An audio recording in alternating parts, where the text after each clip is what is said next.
Open pores एक ऐसी चीज जो ना कि लाइफ थ्रेटनिंग है और ना कोई सीरियस कोमोबिडिटी करती है, लेकिन जिसको भी होते हैं वो परेशान बहुत रहता है।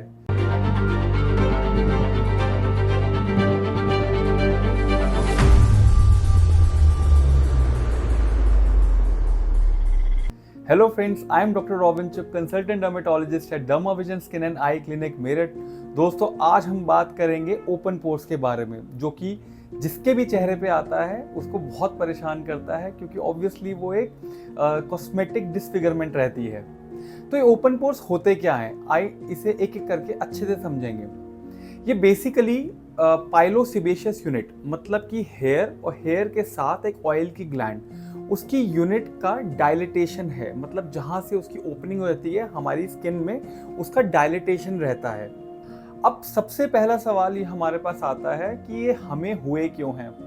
देखो, इसका जो कारण रहता है मेन होता है इंक्रीज सीबम प्रोडक्शन। मतलब आपकी स्किन ज़्यादा ऑयली है, सबसे मेजर कारण होता है। उसमें ऑब्वियसली आपको भी पता है कि हार्मोन्स का बहुत बड़ा रोल होता है। दूसरा, कई बार ये एक एज के बाद डेवलप होने लगते हैं, तब इसका बहुत बड़ा कारण होता है डिक्रीज इन इलास्टिसिटी। मतलब कि स्किन के अंदर जो इलास्टिसिटी होती है स्किन की, वो घट रही है। तीसरा, एक बहुत कॉमन कारण है जो कम लोग को पता रहता है, वो है कई बार यहाँ पे हेयर फॉलिकल्स रहते हैं, उनकी वॉल्यूम ज़्यादा होती है, इस वजह से ओवरऑल पोर का साइज बड़ा होता है।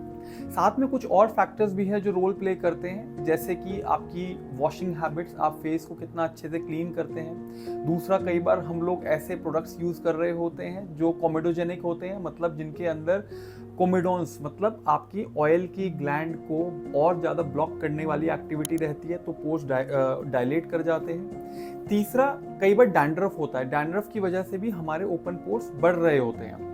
अब दोस्तों, ध्यान देने वाली बात यह है कि ये डायनामिक रहते हैं, ओपन पोर्स फिक्स नहीं होते।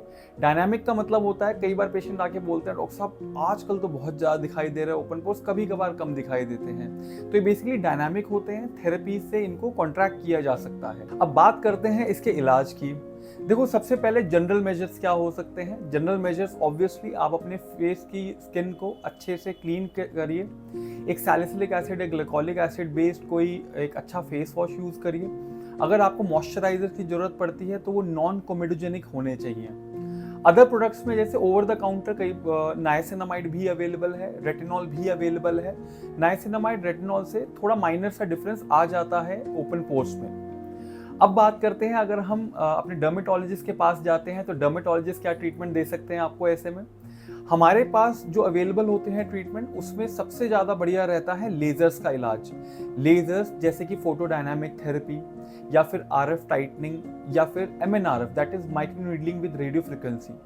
ये तीन मोडालिटीज़ बहुत अच्छा काम करती हैं। फ्रैक्शनल CO2 का बहुत अच्छा रोल रहता है इस कंडीशन में।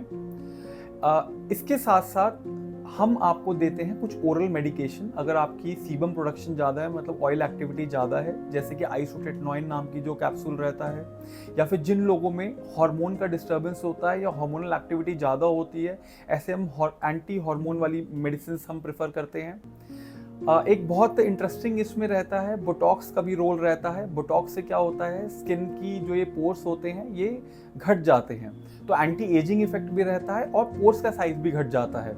तो दोस्तों, ये था ओपन पोर्स के बारे में। जितना बताया वो बहुत ही सटीक था। इलाज जो बताया वो भी आप अपने डर्मेटोलॉजिस्ट से जाके डिस्कस कीजिए, जो आपको ट्रीटमेंट अच्छा लगे उसे लीजिए। ओपन पोर्स एक ऐसी कंडीशन है जिसे बखूबी ठीक किया जा सकता है। Thank you.